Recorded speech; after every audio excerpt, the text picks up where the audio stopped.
Hello everyone, welcome to V decodes. तो आज हम लोग करंट अफेयर्स की क्लास करने वाले हैं, that is of September month 2024। So let's begin. सबसे पहले हम स्टार्ट करेंगे अपॉइंटमेंट से, जो भी सितंबर 2024 में इम्पॉर्टेंट अपॉइंटमेंट्स हुए हैं। तो कौन सी फील्ड है, पॉलिटिकल और एडमिनिस्ट्रेटिव फील्ड में जो कुछ इम्पॉर्टेंट हुआ है। तो सबसे पहले तो तमिलनाडु के डिप्यूटी सीएम जो हैं वो किनको बनाया गया है, वो उदयनिधि स्टैलिन है। ये जो तमिलनाडु के करंट सीएम हैं एमके स्टैलिन, उन्हीं के ये बेटे हैं। एमके स्टैलिन के ये सन है, ठीक, उदयनिधि स्टैलिन। और ये अभी करंटली ये कौन सा, उस समय पे ये already minister for youth welfare and sports development के ऑलरेडी ये थे, ठीक।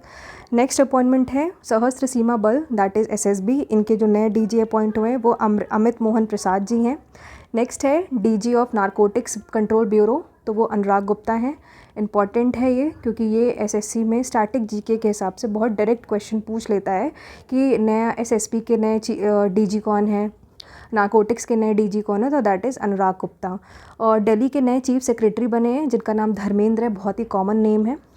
और डिफेंस और मेडिकल सेक्टर में देखते हैं क्या अपॉइंटमेंट हुए हैं। तो सबसे पहली women director general of AFMS करके है, ठीक है। इसकी जो वुमेन डायरेक्टर जनरल कौन अपॉइंट हुए हैं, वो लेफ्टिनेंट जनरल आरती सरीन है।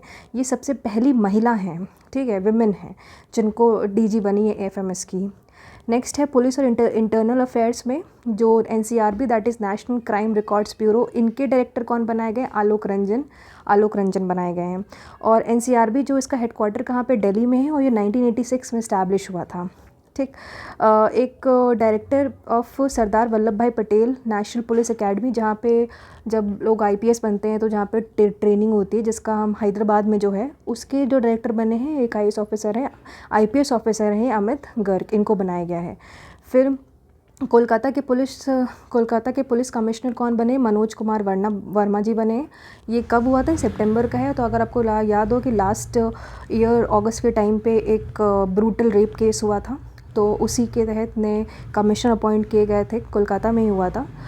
तो that is Manoj Kumar Verma. Next है फाइनेंस और बैंकिंग सेक्टर में, तो CEO, MD and CEO federal bank कौन है, केवीएस मनियन को बनाया गया है। और फेडरल बैंक का जो है ये हेडक्वार्टर पूछेगा तो केरला में है, ठीक है। अलोवा केरला में एक जगह है अलोवा, वहाँ पे है ये। नॉर्मली लोग इन सब के जो बैंक्स के हेडक्वार्टर्स हैं वो मुंबई में देखे जाते हैं, मुंबई या दिल्ली में, बट ये केरला में है। और new finance secretary of India के कौन है, तोहिन कांता पांडे हैं। ये न्यू पांडे जी जो हैं वो फाइनेंस सेक्रेटरी हैं। अब इंडियन एयरफोर्स के जो चीफ ऑफ एयर स्टाफ है वो कौन है, वो air chief marshal Anupreet Singh है, ठीक है। ये chief of air staff, vice chief और deputy chief.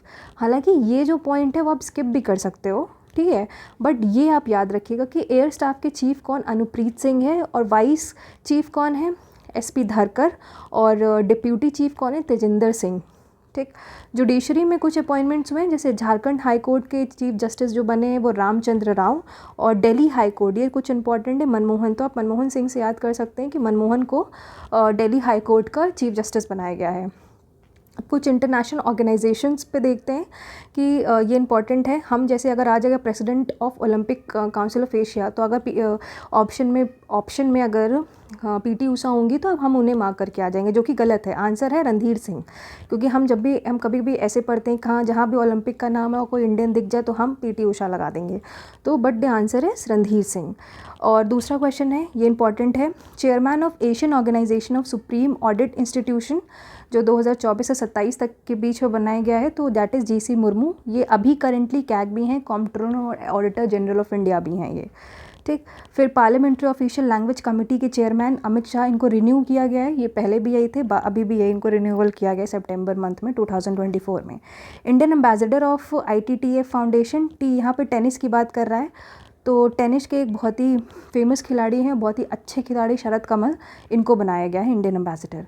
Brand ambassador of ministry of ports, shipping and waterways, तो मनु भाकर, जिन्होंने ब्रोंज मेडल जीता है 2 लास्ट ईयर अगस्त सितंबर में जो ओलंपिक्स हुआ था पेरिस में, वहाँ जीता, तो उसके बाद ही इनको बना दिया गया ब्रांड एम्बेसडर।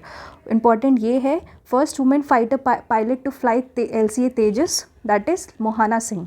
ये बहुत क्वेश्चंस आता है कि पहली वुमेन फाइटर तेजस को चलाने वाली कौन सी है, तो that is Mohana Singh. Next है president of national rifle association of India, तो कलिकेश नारायण सिंह देव को बनाया गया है। अब कुछ इंटरनेशनल अपॉइंटमेंट्स देखते हैं, जैसे जापान के जो नए पीएम बने कौन, शिंगेरू इशिबा बने हैं। फ्रांस की नए पीएम बने मिकेल बार्नियर। ये इंपॉर्टेंट है कि श्रीलंका की जो नई पीएम बनी है ये फीमेल है, हरिनी। तो Harini is a very Indian name, तो अब ऐसे अगर आपको याद रहे हरिनी नाम तो दैट इज़ हरिनी। और प्रेसिडेंट भी चेंज हुए हैं, अनुराग कुमार दिसनायका। ठीक, मेक्सिको की पहली वुमेन प्रेसिडेंट बनी है क्लॉडिया सिनबम। ठीक है, और मेक्सिको में भी आगे हम देखेंगे कि सबसे पहला एक ऐसा कंट्री बन गया जो जजेस को, मतलब जो आम इंसान जो है वो वोटर, आम इलेक्टर्स जो हैं वो किसको, जज को भी, मतलब उनके रिस्पेक्टिव कोर्ट के जजेस को भी सिलेक्ट करेंगे। नेशनल न्यूज़ देखते हैं। अभी हमने सारे अपॉइंटमेंट्स देख लिए हैं जो सितंबर मंथ में हुए थे। नेशनल न्यूज़ देखते हैं, तो सबसे पहले तो हमारी इंडिया की सबसे पहली नमो भारत रैपिड रेल जो पीएम मोदी ने इनॉग्रेट करी है, और ये कहाँ से कहाँ के बीच में चलेगी, भुज से अहमदाबाद के बीच में। ठीक है, और जीडीपी कंप्यूटेशन का नया बेस ईयर किसको अब माना जाएगा, 2022-23। मतलब बेस ईयर क्या होता है, एक तरीके से वो ईयर जिससे हम अब कंपैरिजन स्टार्ट करेंगे। पहले 2011 था, अब 2022-23 हो जाएगा। ठीक है, और ये कब से हम ये इसको मानेंगे, फरवरी 2026 से। वर्ल्ड टेलीकम्युनिकेशन स्टैंडर्डाइजेशन असेंबली 2024 ये पहली बार इंडिया ने होस्ट किया था न्यू दिल्ली भारत मंडपम में अक्टूबर 2024 में। मिस यूनिवर्स इंडिया 2024 कौन बनी थी, वो है रिया सिंघा बनी थी। ठीक है, जो कि बाद में उन्होंने पार्टिसिपेट भी किया था मिस यूनिवर्स कॉम्पिटिशन में, मिस यूनिवर्स वर्ल्ड कॉम्पिटिशन में। 10वें कॉमनवेल्थ पार्लियामेंट्री एसोसिएशन की कॉन्फ्रेंस किसने चेयर करी थी, वो ओम बिरला ने करी थी। और जो अभी जो अगले साल 2026 में जो कॉमनवेल्थ होने वाला है वो कहाँ होगा, प्लीज़ आप कमेंट सेक्शन में लिखिएगा। हालांकि मैं आगे बताऊंगी, मैं बता ही देती हूँ, स्कॉटलैंड में होगा, उसकी राजधानी ग्लासगो में। नेक्स्ट है कि 5th ग्लोबल फिनटेक फेस्ट कहाँ हुआ था, वो अगस्त 2024 में हुआ, मतलब अगस्त 24 में हुआ था। और किसने एड्रेस किया था, पीएम मोदी ने किया था। ये इंपॉर्टेंट है। वर्ल्ड का सबसे लंबा बैम्बू टावर कहाँ पे बना है, ठीक है, नितिन गडकरी ने ऑनलाइन डिजिटली, नितिन गडकरी जो मिनिस्ट्री ऑफ रोडवेज़ हैं इन्होंने इसको इनॉग्रेट किया है। और ये कहाँ बना है, ये छत्तीसगढ़ के विलेज है जिसका नाम है काठिया विलेज, वहाँ पे बना है। ठीक, नेक्स्ट है इंडिया का सबसे पहला CO2 मिथेनॉल पायलट प्लांट कहाँ पे है, सबसे पहला है ये, तो थर्मैक्स इंस्टीट्यूट पुणे में है। इंडस एक्स समिट है, ये किसके बीच में पहले होता है, ये समिट जो होता है वो यूएस मतलब यूनाइटेड स्टेट्स और इंडिया के बीच में एक स्ट्रैटेजिक पार्टनरशिप को बताता है। और ठीक है, इसका अगर फुल फॉर्म देखोगे तो ये है India US defence acceleration ecosystem. ठीक है, ये इसका फुल फॉर्म है। और ये 2024 में इसकी समिट हुई थी, US में हुई थी। ठीक है, world first multi material chip fabrication unit कहाँ पे, इंडिया में है, जो कि US की मदद से मतलब जॉइंट करके बनाया गया। और सब कहाँ पे है, यूपी के जेवर ज़िले में है। ठीक, इंटरनेशनल न्यूज़ देख लिया, अब स्टेट न्यूज़ देखते हैं। तो स्टेट न्यूज़ में क्या है, वर्ल्ड का फर्स्ट वल्चर ब्रीडिंग सेंटर कहाँ पे है, यूपी में योगी आदित्यनाथ ने इनॉग्रेट किया था, Jatayu conservation in Maharajganj UP. ठीक है, एक कम्युनिटी है जिसका नाम है, ये इंपॉर्टेंट है, मनकीडिया कम्युनिटी। ये अभी इसको मतलब सितंबर 24 में ही इसको हैबिटेट राइट्स मिला था। हैबिटेट राइट्स क्या होता है कि मतलब अब ये लोग भी एक आम इंसानों की तरह, मतलब जैसे और अन्य सिटीजन्स होते हैं उनकी तरह इनको उनके राइट्स मिल पाएंगे। ठीक है, वैसे नॉर्मली ट्राइबल जो राइट्स होते हैं थोड़े से बहुत ही संक्षिप्त टाइप के होते हैं, उनको वो हक नहीं मिलते हैं जो एक आम नागरिक को मिलते हैं। तो अभी हैबिटेट राइट्स मिले हैं इस कम्युनिटी को। तो अगर सबसे ज़्यादा ये एक तरीके से मनकीडिया जो है वो PVTG है, यानी पर्टिकुलरली वनरेबल ट्राइबल ग्रुप है। और ये उड़ीसा में है, ये जो कम्युनिटी है वो उड़ीसा की है। और उड़ीसा ने अभी तक सबसे ज़्यादा PVTGs को हैबिटेट राइट्स प्रोवाइड करवाया है, दैट इज़ 6। ठीक, अब है 19th दिव्य कला मेला कहाँ पे होगा, वो विशाखापट्टनम में सितंबर में हुआ था। किसने इनॉग्रेट किया था, डॉक्टर वीरेंद्र कुमार, जो कौन है, मॉस्चे इसको बोलते हैं, ministry of social justice and empowerment, इसके यूनियन मिनिस्टर हैं। ठीक है, 19th दिव्य से पता चल रहा है कि दिव्यांगों के लिए है ये। विश्व शांति बुद्ध विहार किसने इनॉग्रेट किया, द्रौपदी मुर्मू जी ने किया था। कहाँ पे, लातूर महाराष्ट्र में। तो ये पूछेगा कि विश्व शांति बुद्ध अब आएगा तो अगर बिहार ऑप्शन में होगा तो हम बिहार लगाए आएंगे, क्योंकि नॉर्मली बुद्ध जी का रिलेशन हम बिहार यूपी इन्हीं साइड में देखते हैं, क्योंकि उनकी साइट्स भी वहीं देखी गई हैं। तो बट आंसर इस लातूर महाराष्ट्र। इंटरनेशनल न्यूज़ देखते हैं सितंबर की। सबसे पहली कंट्री जिसने लेप्रोसी एलिमिनेट किया है that is Jordan. First international campus in Abu Dhabi, तो IIT दिल्ली ने अपना पहला इंटरनेशनल कैंपस आबू धाबी में खोला है। Australia band social media. Australia ने जो 16 साल से कम बच्चे की उम्र से कम बच्चे उनको सोशल मीडिया नहीं दिया जाएगा। दैट्स गुड इनिशिएटिव, ठीक है, वरना इंडिया में तो आप देख ही रहे हैं क्या हाल हो रखा है लोगों का। First in the world to allow voters to elect जजेस, दैट इज़ मेक्सिको। हमने पढ़ा था मेक्सिको की पहली प्रेसिडेंट अभी बनाई गई है विमेन, ठीक है। तो अभी क्या है कि तो इसी में यही इकलौती पहली कंट्री बन गई जो अब मतलब जो वोटर्स हैं वो अब जजेस को भी इलेक्ट करेंगे ऐसे आम नागरिक, ठीक। वर्ल्ड फूड इंडिया करके एक समिट है 24, ये कहाँ हुआ था? न्यू दिल्ली के भारत मंडपम में, ठीक। नेक्स्ट आते हैं, नेक्स्ट क्या है? नेक्स्ट स्पोर्ट्स न्यूज़ पे आते हैं। स्पोर्ट्स न्यूज़ थोड़ी सी लंबी है, क्योंकि सितंबर अगस्त के टाइम पे ओलंपिक्स भी हुआ था और काफ़ी यूएस ओपन भी हुआ था, तो उसके रिगार्डिंग है। तो स्पोर्ट न्यूज़ सबसे पहले तो वर्ल्ड एथलेटिक कॉन्टिनेंटल टूर 2024 में गुलवीर सिंह, अब ये इंपॉर्टेंट नाम है, गुलवीर सिंह से स्पोर्ट्स पूछ लेगा तो हमें पता है इनका क्या स्पोर्ट्स है, एथलेटिक्स हैं, ये एथलीट हैं, इन्होंने गोल्ड मेडल जीता है, ठीक है। इस कहाँ पे जीता था? वर्ल्ड एथलेटिक्स कॉन्टिनेंटल टूर 2024 में, ठीक। पहली मेल रेसलर जो एमएमए फाइट्स होता है, एमएमए का होता है मिक्स्ड मार्शल आर्ट्स बोलते हैं, तो संग्राम सिंह, मिक्स्ड मार्शल आर्ट्स, ठीक। तो ये किसने जीती है? ये पहली इंडियन मेल रेसलर हैं जिन्होंने एमएमए फाइट जीती है, तो दैट संग्राम सिंह, ठीक। ये कहाँ हुआ था? आई थिंक ये जॉर्जिया में हुआ था, हाँ जॉर्जिया में हुआ था। फिर क्या है, अब ये इंपॉर्टेंट है, एशियन चैम्पियंस ट्रॉफी, इसके होस्ट कौन थे? ये हॉकी के लिए थी, होस्ट चाइना थी, इंडियन मेन हॉकी जीती थी और रनर अप चाइना थी, ठीक, वेरी गुड। सैफ, ठीक है, सैफ क्या है? तो इसको बोलते हैं south Asian football federation under 17 championship. ये किसने जीता? ये इंडिया ने जीता। इंडिया ने बुरी तरह बांग्लादेश को 2-0 से हराया था। होस्ट कंट्री कौन थी? भूटान थी, ठीक। 133 ड्यूरेंट कप, ये भी एक ड्यूरेंट कप किससे रिलेटेड है? फुटबॉल से रिलेटेड। ये कौन जीता है? ये Guwahati based north east India football club है, वो जीता है। और जो रनर अप है वो मोहन बगान सुपर जायंट है, ठीक है। 9th junior wushu championship again China में था और इंडिया ने जीता। इंडिया वन 29 गोल्ड्स, 15 सिल्वर और 48 ब्रोंज, ठीक। 45th chess olympiad, very important thing, ठीक है, which made our country super proud last year भी और उसके बाद से भी चेस के जितने भी हो रहे हैं, we are just making everyone, Gukesh और Praggnanandhaa, they both are making India very proud. So 45th chess olympiad जो था उसकी होस्ट कंट्री कौन सी है? बुडापेस्ट, हंगरी है। विमेन में भी इंडिया जीती है और मेन कैटेगरी में भी इंडिया जीती। विमेन में इंडिया ने अजरबैजान को हराया और मेन में इंडिया ने स्लोवानिया को हराया है, ठीक है। ये बहुत ही रेयर होता है कि मेन और विमेन दोनों में ही सेम कंट्री जीते, वो 40 लास्ट ईयर हमारी इंडिया ने जीता था, ठीक है। पैरा ओलंपिक्स 2024 का एक ब्रीफ देखते हैं, हालांकि बहुत बड़ा है, बट इसमें क्वेश्चन ये है कि होस्ट कंट्री कौन थी? पेरिस थी। कौन सा एडिशन था? 17 था। इंडिया की तरफ से फ्लैग बेरर कौन थे? हरविंदर और प्रीतिपाल। इंडिया ने टोटल 29 मेडल जीते, जिसमें 7 गोल्ड, 9 सिल्वर, 13 ब्रोंज थे। और जो इंडिया की रैंक थी अभी तक की बेस्ट रैंक मानी गई है, best till date, that is 18th rank थी, ठीक है। First is as usual China till date, ठीक है, China and second was USA, ठीक। नेक्स्ट आते हैं, नेक्स्ट क्या है? नेक्स्ट है कि सिंगापुर ग्रैंड प्रिक्स कौन जीता है? ये इंपॉर्टेंट है, ठीक है। लैंडो नॉरिस करके एक प्लेयर हैं, ठीक है, वो जीते हैं। कौन सी इनकी टीम जो थी वो मैक्लैरेन थी। अब ये आपने पढ़ा था अभी 23rd एडिशन कौन था कॉमनवेल्थ गेम्स का? जो होगा कहाँ होगा? होस्ट सिटी जो है वो है उसकी ग्लासगो, स्कॉटलैंड, ठीक है। हमने अभी पढ़ा था कॉमनवेल्थ गेम्स की एक कमेटी बनाई गई थी, उसको किसने चेयर किया था? तो वो हमारे स्पीकर थे ओम बिरला, उसने किया था। ब्रुसेल्स डायमंड लीग 2024 जो है उसके जो विनर थे वो मतलब बेसिकली ये विनर नहीं है, ये रनर अप थे, मतलब ये सेकंड आए थे। नीरज चोपड़ा ये सेकंड आए हैं और फर्स्ट वो आए हैं जिन्होंने ओलंपिक्स में जो पेरिस ओलंपिक हुआ था उसमें जेवेलिन में जो ब्रोंज जीते थे वो फर्स्ट थे, तो you have to mention in comment section. Neeraj Chopra was second, ठीक।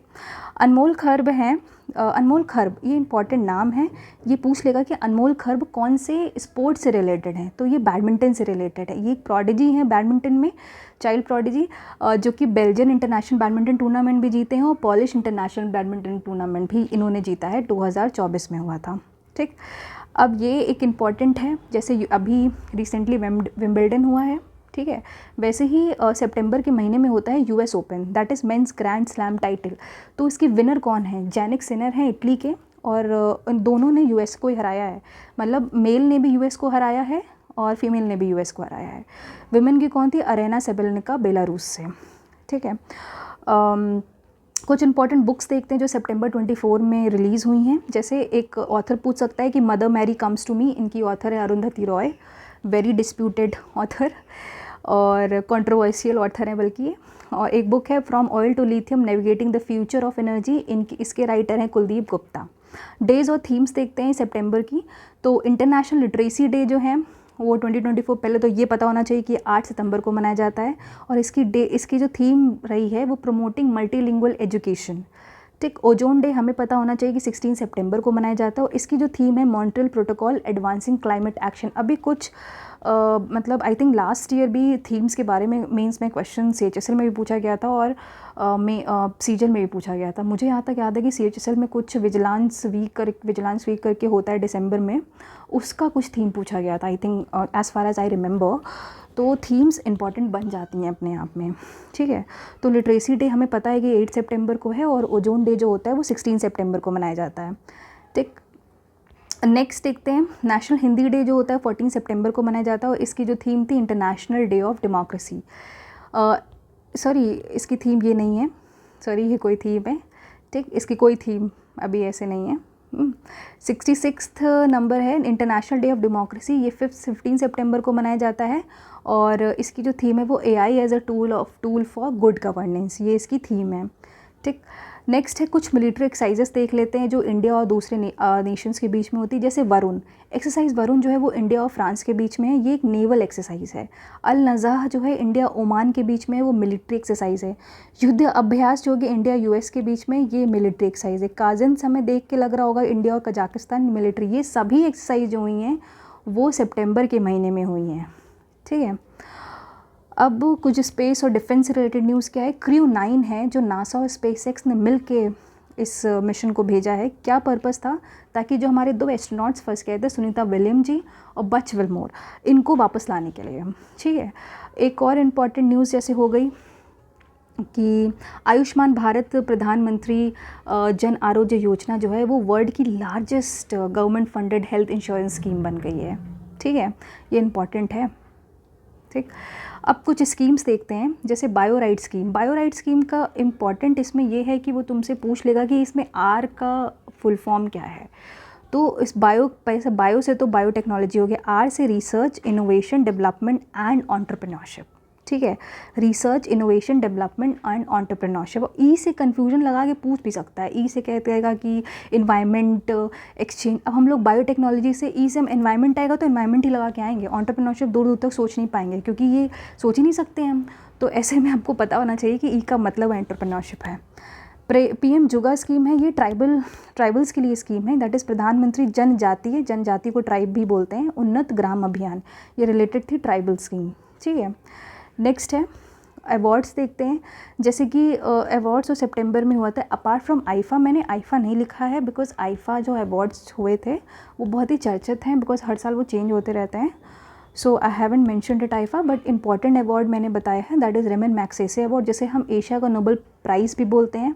तो कुछ ये 5 लोगों को सिलेक्ट हुए थे, दैट इज़ कर्मा फुनसो, नोगेन थी होक, फर्जीवा फहान, मियाकी हायो, रूरल डॉक्टर्स मूवमेंट थाईलैंड, ठीक है। ये एक्चुअली आप ऐसे एक बार रीड आउट कर सकते हैं बट इतना कुछ आई डोंट थिंक ये नाम पूछेगा SSC तो आई थिंक नहीं पूछेगा, ठीक। कुछ मिसलेनियस देखते हैं जैसे ऑपरेशन सद्भाव इम्पॉर्टेंट।